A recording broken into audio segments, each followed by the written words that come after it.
औज़ुबिल्लाहि मिनश्शैतानिर्रजीम बिस्मिल्लाहिर्रहमानिर्रहीम। मेरे प्यारे दोस्तों और भाइयों, जब 10वीं का दिन आया, 10वीं मुहर्रम का दिन आया, तो अहले बैत रसूल शहीद हो गए।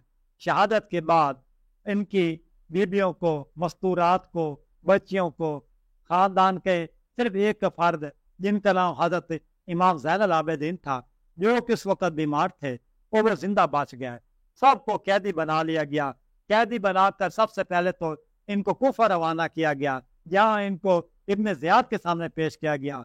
बाद इनको शाम यजीद के दरबार में ले जाया गया।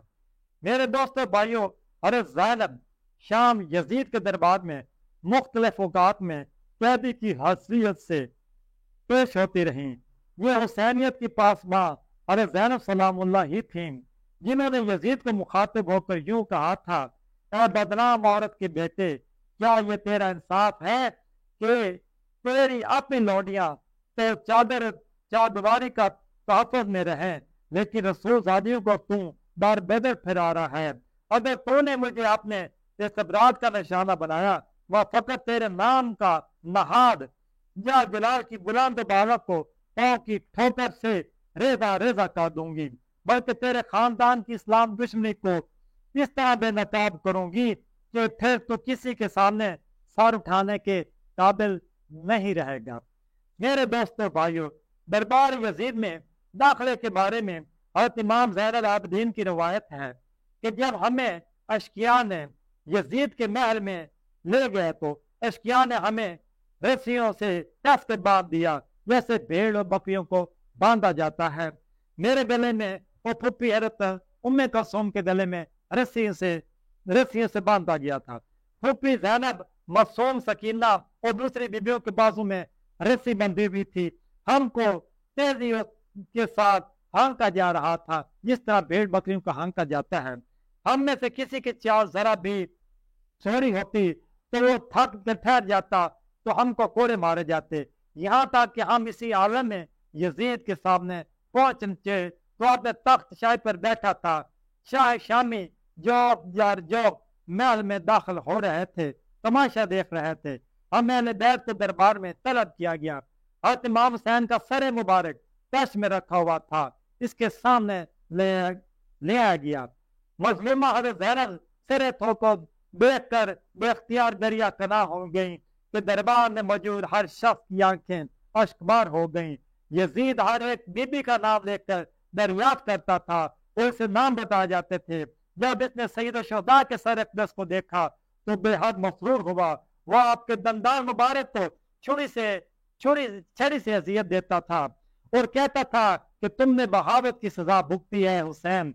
और सईदा ज़ैनब से यह बर्दाश्त ना हुआ और वो यजीद से मुखातिब होकर कहने लगी और फरमाया, यजीद हुसैन को कत्ल करके और इनके पसमानदगान को कैद करके तेरा कलेजा ठंडा नहीं हुआ जो अब ये बेअदबी कर रहा है।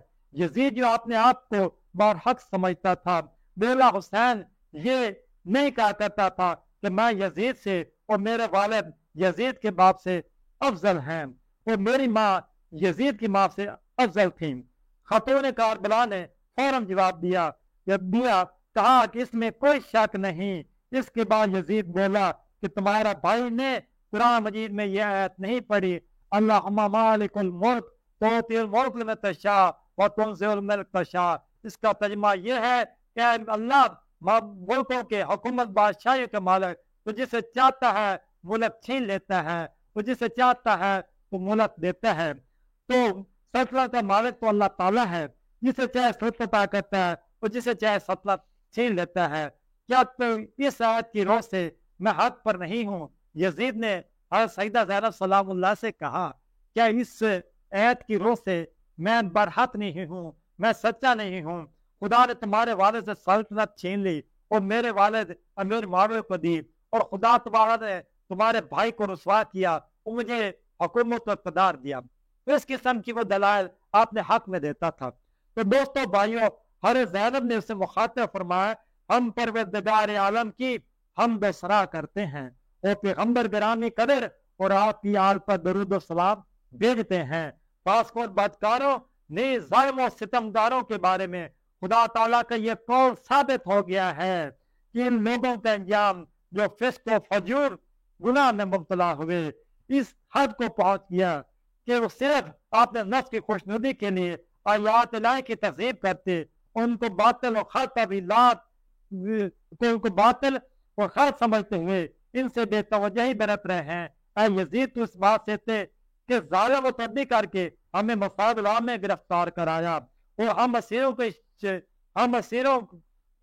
शहर में शहर में फिराया और हम तो गुमान कर रहे हैं कि तेरी इस किस्म की हरकतें हमें बेइज्जती का बहस बनेगी और तो इज्जत और फकीर का हकदार बनेगा। ऐसा कभी नहीं हो सकता। तो तियोरी चढ़ा कर इर्द गिर्द देख रहा है, बड़े तकम्मुर से देख रहा है, इसको तू तख्त पे बैठा है और ये तेरा जो तख्त है, तेरा इख्तिदार है, ये बहुत थोड़े अरसे के लिए है। हमारा इख्तिदार क़यामत की एक दीवार तक बल्कि उससे भी आगे के लिए है।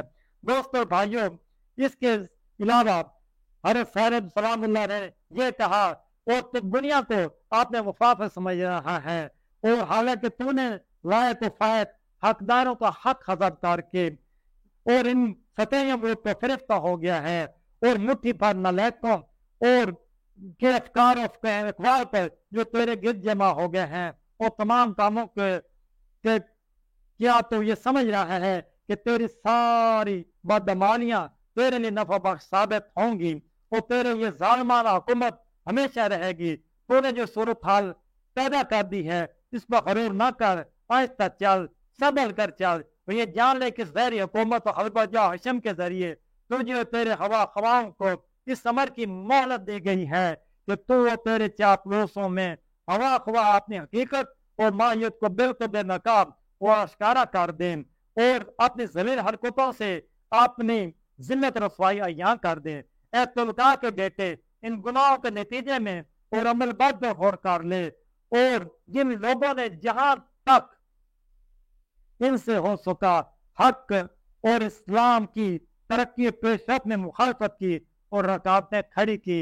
ये है यजीद, ये तेरा ही खानदान था, ये तुम्हारे खानदान वाले ऐसे करते रहे और तो मुनाफिकत के नकाब चेहरे पे डालकर नाखवास्ता इस्लाम कबूल कर लिया और बावजूद इसके कि पैगंबर खुदा को पूरा तसन्नुद हलबा हासिल हो गया था और फिर भी अपनी अजमत और बुजुर्गी के पेश नजर आदत अफू दर गुजर फरमाते हुए आपने दुश्मनों को भी माफ कर दिया और सबको आजाद कर दिया। फिर फरमाया है, वाद करदा तमीज के बेटे, वैसी बातें न कर, खुदा तेरे मुंह को तोड़े। अफसोस है तुझ तेरे मलून के तेरी औरतें कनीजे तो इस मजलिस में पसे पर्दा रहे और रसूलुल्लाह की बेटियां शुतरान बेतजाबों पे बिठाई जाएं और इस तरह दरबार में शरेआम बेपर्दा लाए जाए। क्या ये अमर तेरे लिए किसी तरह भी सजावार था कि तू हम खुदा की यादगारों और मंजिली वही में तरबियत पाने वालों को तो दुश्मनों के हमरा शहर बे शहर दियार बे दियार तशहीर करे ताकि हर तबका के लोग हमें सिलसिले की हालत में देखें और तमाशा करने का मौका मुयस्सर आए। इस मौके पर ज़हरा सलामुल्लाह ने यह भी फरमाया, ऐ यजीद मैं तुझे खुशखबरी देती हूँ आतिश जहन्नम की जो तुझ पर रोज़ क़यामत को आने वाला है।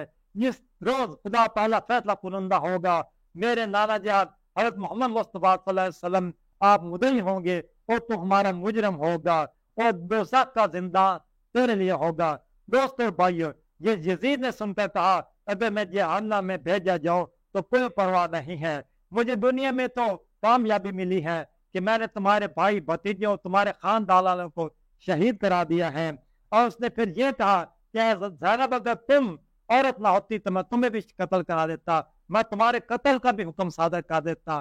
तो दोस्तों, ये इतनी बड़ी ये बातें हैं जो कि अरे सईदा ज़ैनब सलामुल्लाह अलैहा जैसे एक जुर्रत वाली आप हस्ती थी। आप एक यजीद के दरबार में भी एक पहाड़ चट्टान बन के साबित करम खड़ी रही। और तो वैसे भी बहुत एक ज़ैर सनफ होती है, एक कमजोर सनफ होती है, मगर ये बात उस वक्त और भी काबिल दीद बन जाती है जब औरत कैद में होती है, किसी के तसल्लुत में होती है, किसी के कब्जे में होती है उस वक्त वो औरत आजाद नहीं होती, वो बहुत मखलूब और कमजोर होती है। मगर सईदा ज़ैनब सलामुल्लाह अलैहा ने खुद को हज़रत अली करमुल्लाह जो शेर खुदा की बेटी साबित कर दिखाया।